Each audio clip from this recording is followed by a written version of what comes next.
Hello बच्चों, मैं पूजा चौधरी आज की कक्षा में आप सबका स्वागत करती हूँ। बच्चों, हम कक्षा 10 के भूगोल विषय को पढ़ रहे हैं और इससे हमारा आज हम चौथा अध्याय प्रारंभ करने जा रहे हैं जिसका नाम है कृषि। और इसके अंतर्गत आज हम इसके पहले भाग को पढ़ने जा रहे हैं और हमारे पहले भाग का नाम है कृषि के प्रकार। तो शुरू करते हैं। अध्याय 4 का भाग 1, कृषि के प्रकार।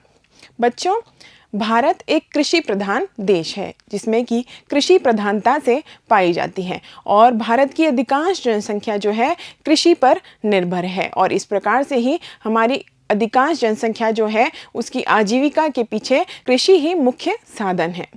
कृषि के माध्यम से हम कहेंगे कि प्राथमिक क्रिया है और इसके माध्यम से खाद्यान्न का उत्पादन भी होता है। इसके माध्यम से कई सारे ऐसे उत्पादन किए जाते हैं जिनका निर्यात होता है और इसके माध्यम से ही कच्चे माल का उत्पादन भी होता है। तो इस प्रकार से भारत की 2/3 जनसंख्या जो है वह कृषि पर निर्भर है। तो शुरू करते हैं कृषि। तो भारत एक कृषि प्रधान देश है। 2/3 जनसंख्या कृषि कार्यों में संलग्न है और इसके माध्यम से यानी कि कृषि की प्राथमिक क्रिया के माध्यम से उत्पादन होता है और उत्पादन में हम खाद्यान्न के उत्पादन की बात भी कर सकते हैं। हम कृषि उत्पादों के निर्यात की बात भी कर सकते हैं। कई सारे कृषि उत्पाद जो हैं उनका निर्यात किया जाता है। और तीसरा हम बात कर सकते हैं कि उद्योगों के लिए जो कच्चा माल है वह भी हमें कृषि से प्राप्त होता है। तो इस प्रकार से हमने कृषि की उपयोगिता देखी और कृषि को जो है प्राथमिक क्रिया में शामिल किया जाता है। तो यह कृषि जो है हमारे देश का एक प्रमुख साधन है जिसके माध्यम से यहाँ की अधिकांश जनसंख्या की आजीविका चलती है। भारत में यद्यपि कृषि जो है वह बहुत ही प्राचीन समय से की जा रही है, यानी कि कृषि पर निर्भरता प्राचीन समय में और भी ज़्यादा थी और वर्तमान में भी रोजगार की कमी को देखते हुए अधिकांश जनसंख्या कृषि पर ही निर्भर है। तो प्राचीन समय से यह कृषि की जा रही है, लेकिन इस कृषि में समय के साथ बहुत सारे परिवर्तन भी आए हैं। और यह परिवर्तन किन कारणों से आए हैं? तो हम कहेंगे कि यह परिवर्तन जो है यह सबसे पहले भौतिक पर्यावरण में परिवर्तन की वजह से आए हैं। और दूसरा यदि हम बात करें तो प्रौद्योगिकी में जो उन्नति हुई है उसकी वजह से भी भारत में खेती के अंदर परिवर्तन आए हैं। और अगर हम तीसरे कारण की बात करें तो तीसरा कारण जिसकी वजह से खेती में परिवर्तन हुआ है वह है सामाजिक और सांस्कृतिक कारण। तो हम कहेंगे प्राचीन समय से भारत में खेती की जा रही है लेकिन उसमें समय के साथ परिवर्तन आए हैं जिसके 3 मुख्य कारण हैं। तो कृषि में परिवर्तन के जो कारण हैं उसमें पहला कारण है भौतिक पर्यावरण से परिवर्तन आना, यानी कि पर्यावरण की जो भी परिस्थितियां हैं उनकी वजह से भारत की कृषि में परिवर्तन आया है। दूसरा, प्रौद्योगिकी या तकनीक के आगमन से भी कृषि में परिवर्तन आया है। और यदि हम तीसरे कारण की बात करें तो हमारी सामाजिक और सांस्कृतिक जो रीति रिवाज है, सामाजिक सांस्कृतिक जो प्रथाएं हैं उनकी वजह से भी हमारी कृषि में परिवर्तन आया है। तो प्राचीन समय से हमारी भारत में खेती की जा रही है लेकिन फिर भी इसमें बहुत सारे परिवर्तन आए हैं और वह परिवर्तन 3 कारणों से भारत में आते हुए दिखते हैं। कृषि में प्राचीन समय से अब तक जो भी परिवर्तन आए हैं उसके परिणाम स्वरूप वर्तमान में कृषि भारत में अलग अलग तरीकों से की जाने लगी है। तो हम कहेंगे कि विभिन्न परिवर्तनों के परिणाम स्वरूप वर्तमान में भारत के अलग अलग भागों में भारत की भौगोलिक विविधता को देखते हुए विभिन्न भागों में अलग अलग प्रकार की खेती की जा रही है। और इसके अंतर्गत हम कृषि के प्रकारों की यदि बात करें तो हम हमारे अध्याय में 3 मुख्य प्रकार कृषि के देखते हैं। तो हम कहेंगे भारत की विभिन्न विविधता, भौगोलिक विभिन्नता के कारण भारत के अलग अलग क्षेत्रों में अलग अलग तरीके की कृषि की जाती है। और मुख्यतः यदि हम बात करें तो 3 प्रकार की कृषि हमें देखने को मिलती है, जिसमें हम पहली प्रकार की बात करें तो वह है प्रारंभिक जीविका निर्वाह कृषि। क्या होता है प्रारंभिक जीविका निर्वाह कृषि? तो यह जो कृषि है यह मुख्यतः किस पर निर्भर है? प्रकृति पर निर्भर है और यह उन लोगों के द्वारा की जाती है जिनको कि अपने भरण पोषण के लिए खेती ही एक साधन उनके पास होता है। तो हम क्या कह रहे हैं? प्रारंभिक जीविका निर्वाह कृषि जीवन के निर्वाह के लिए कृषि करना, यानी कि वह व्यापार के उद्देश्य के लिए नहीं की जाती, केवल भरण पोषण, केवल पेट भरने के लिए, केवल जीविका चलाने के लिए यह कृषि की जाती है। साथ ही साथ प्रारंभिक जीविका निर्वाह कृषि का अर्थ है कि इसमें किसी भी प्रकार की तकनीक का प्रयोग नहीं होता, यानी पारंपरिक औजारों से यह खेती की जाती है। तो इस कारण हम पहले प्रकार में देखते हैं प्रारंभिक जीविका निर्वाह कृषि को। यह कृषि भूमि के छोटे छोटे टुकड़ों पर की जाती है और आदिम कृषि औजारों से की जाती है। आदिम कृषि औजार यानी कि पुराने औजार, पुराने प्रकार के औजार प्रयोग में लिए जाते हैं खेती करने के लिए, जैसे कि लकड़ी के हल का प्रयोग करना, डावों का प्रयोग करना या खुदाई करने वाली छड़ी। तो इनके प्रयोग से यह खेती की जाती है। इस कारण यह प्राचीन प्रकार की खेती है जिसमें कि प्रारंभिक औजारों का प्रयोग किया जाता है और यह आदिम कृषि का प्रकार भी है। तो इसमें परिवार और समुदाय के लोग मिल करके एक साथ श्रम करते हैं, एक साथ खेती करते हैं। तो हम जान रहे हैं किसके बारे में, आदिम प्रकार की या प्रारंभिक स्तर पर या फिर पुराने औजारों से की जाने वाली खेती की जो है प्रारंभिक जीविका निर्वाह कृषि, जिसमें कि एक परिवार के लोग मिल करके या एक समुदाय के लोग मिल करके पुराने औजारों से खेती करते हैं।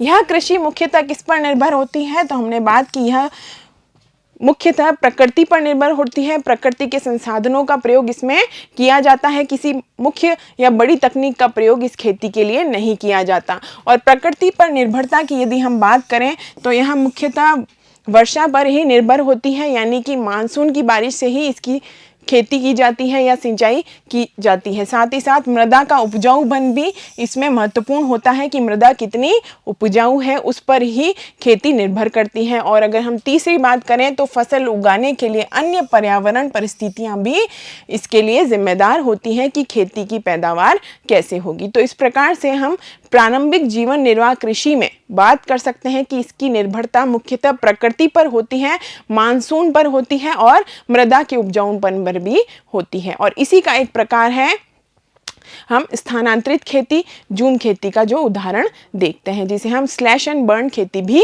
कहते हैं। तो हम देखते हैं कर्तन दहन प्रणाली भी प्रारंभिक जीवन निर्वाह कृषि का ही उदाहरण है, जिसे हम हिंदी में कर्तन दहन प्रणाली भी कहते हैं। क्या है कर्तन दहन प्रणाली, जिसे अंग्रेजी में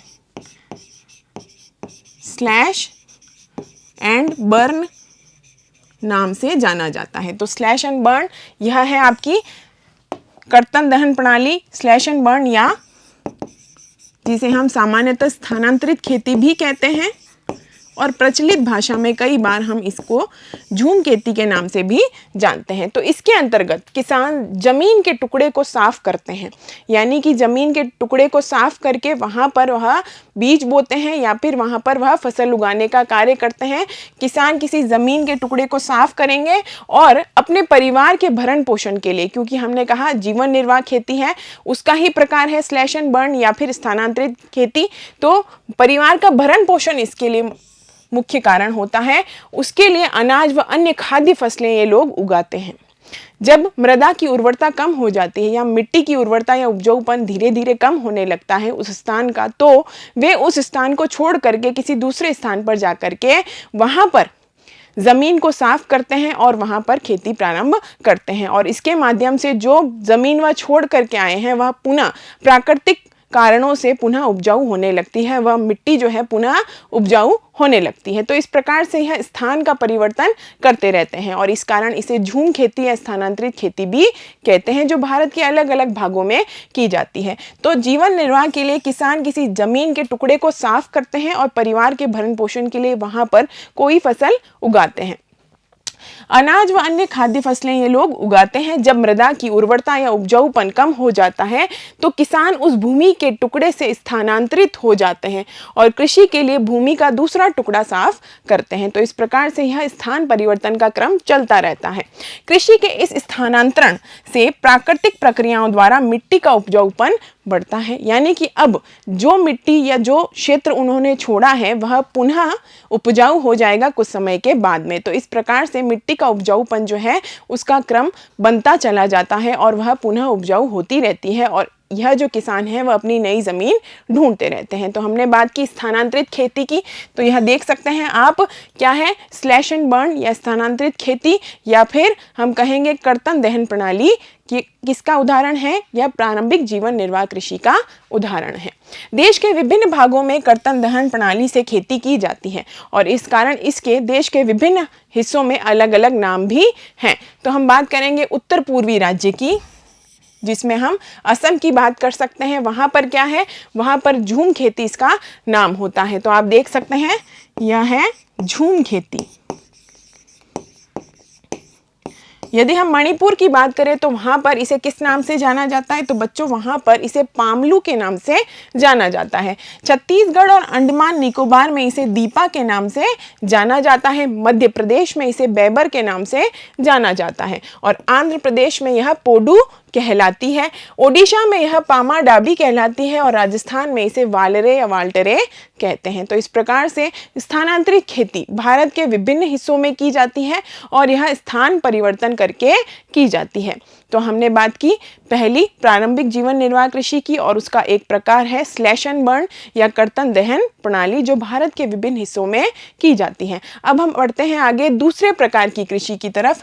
कृषि का दूसरा प्रकार जो भारत में पाया जाता है वह है गहन जीविका कृषि। गहन जीविका कृषि क्या होता है, तो बच्चों हम देखते हैं कि भूमि जो है सीमित संसाधन है और समय के साथ में वह कम होता जाता है और पीढ़ी दर पीढ़ी भी भूमि का बंटवारा होने की वजह से जोतों का आकार जो है छोटा होता जाता है। तो हम देखते हैं छोटे जोतों में या छोटे कृषि क्षेत्र में जब कई लोगों के पालन पोषण के लिए खेती की जाती है तो उसे हम क्या कहेंगे, गहन जीविका कृषि कहेंगे। गहन जीविका कृषि में छोटे क्षेत्र में अधिक फसल प्राप्त करने का प्रयत्न किया जाता है। तो देखते हैं दूसरा प्रकार गहन जीविका कृषि। यह खेती वहाँ की जाती है जहाँ भूमि पर जनसंख्या का दबाव अधिक होता है, यानी कि भूमि कम है लेकिन जनसंख्या ज़्यादा है जो कि इस पर निर्भर है और भूमि पर जनसंख्या का दबाव इस प्रकार से ज़्यादा होता है। इस कृषि में अधिक उत्पादन के लिए अधिक रासायनिक खाद का प्रयोग किया जाता है, अधिक सिंचाई का प्रयोग भी किया जाता है, यानी कि ज़्यादा से ज़्यादा उत्पादन हो, ज़्यादा से ज़्यादा पैदावार हो। इसके लिए क्या क्या किया जाता है प्रयत्न, तो ज़्यादा रासायनिक खाद डाली जाती है और साथ ही साथ सिंचाई भी ज़्यादा की जाती है, जिससे कि क्या हो, जिससे कि उत्पादन या पैदावार जो है वह ज़्यादा हो। तो हमने बात की गहन जीविका कृषि की, जो छोटे क्षेत्र से अधिक उत्पादन प्राप्त करने के लिए की जाती है, जिसमें कि अधिक रासायनिक खादों का प्रयोग होता है और अधिक सिंचाई भी की जाती है। उसे हम क्या कहते हैं, गहन जीविका कृषि कहते हैं। बढ़ते हैं आगे। कृषि का तीसरा प्रकार है वाणिज्यिक कृषि। इस कृषि में आधुनिक तरीकों के प्रयोग से खेती की जाती है, यानी कि अब यह सबसे आधुनिकतम खेती का जो तरीका है वह वाणिज्यिक कृषि में हमें देखने को मिलता है, जिसके माध्यम से फसल या उत्पादन जो हो रहा है वह व्यापार भी किया जाता है, उसे बाजार में बेचा भी जाता है। जैसे कि हम केले की फसल की बात करते हैं जो कि दक्षिण भारत में उगाई जाती है, वह एक वाणिज्यिक फसल है। इसी तरीके से चाय और कॉफ़ी भी एक वाणिज्यिक फसल है। तो हम कहेंगे वाणिज्यिक कृषि में आधुनिक तकनीकों और तरीकों का प्रयोग होता है जिससे कि अधिक पैदावार प्राप्त हो सके। अधिक पैदावार हेतु आधुनिक निवेशों का प्रयोग भी होता है। तो हम कहेंगे वाणिज्यिक कृषि सबसे आधुनिक तरीके की कृषि है, जिसमें कि हमने 3 प्रकार की कृषियों में बात की, वह सबसे आधुनिक कृषि है वाणिज्यिक कृषि। जैसे अधिक पैदावार वाले बीजों का प्रयोग करना, रासायनिक उर्वरकों का प्रयोग करना तथा कीटनाशकों का प्रयोग कर उच्च पैदावार प्राप्त करना। तो हमने बात की सभी तरीके के आधुनिक निवेश का प्रयोग वाणिज्यिक खेती में करते हैं। कृषि का वाणिज्यीकरण अलग अलग राज्यों में अलग अलग पाया जाता है, यानी कि कृषि का जो वाणिज्यीकरण है वह हमारे भारत के अलग अलग राज्यों में अलग अलग है। जैसे कि यदि हम बात करें हरियाणा और पंजाब की, तो वहाँ पर चावल जो है वह वाणिज्य की फसल है, लेकिन यदि हम ओडिशा की बात करें वहाँ पर चावल जो है जीविका के लिए फसल है। तो हम बात करेंगे कि वाणिज्यीकरण जो है कृषि का वह अलग अलग क्षेत्रों में अलग अलग पाया जाता है। तो कहीं पर कोई फसल एक वाणिज्य की फसल होती है और कहीं पर वह एक खाद्यान्न होता है या फिर जीविका के लिए उगाई गई फसल होती है। तो इस कारण भारत में वाणिज्यीकरण जो फसलों का है वह अलग अलग राज्यों में अलग अलग पाया जाता है। वाणिज्यिक कृषि का ही एक प्रकार है रोपण कृषि, जिसके बारे में हम जानते हैं। क्या है रोपण कृषि बच्चों? तो यह है रोपण कृषि। भारत के दक्षिण हिस्से में केले की रोपण कृषि की जाती है और उसके अंतर्गत क्या होता है, तो इसमें एक लंबा चौड़ा क्षेत्र होता है जिसमें कि केवल एक ही फसल बोई जाती है। तो एक बहुत बड़े क्षेत्र में केवल एक फसल बोना रोपण कृषि का उदाहरण है, जिसके अंतर्गत बहुत ज़्यादा पूंजी लगाई जाती है और बहुत ज़्यादा श्रमिकों को भी इसमें लगाया जाता है। तो अधिक पूंजी और अधिक श्रमिकों के माध्यम से, उनकी सहायता के माध्यम से व्यापक क्षेत्र में जो कृषि की जाती है वह रोपण कृषि है। और यह किसका प्रकार है? तो यह वाणिज्यिक कृषि का ही एक प्रकार है।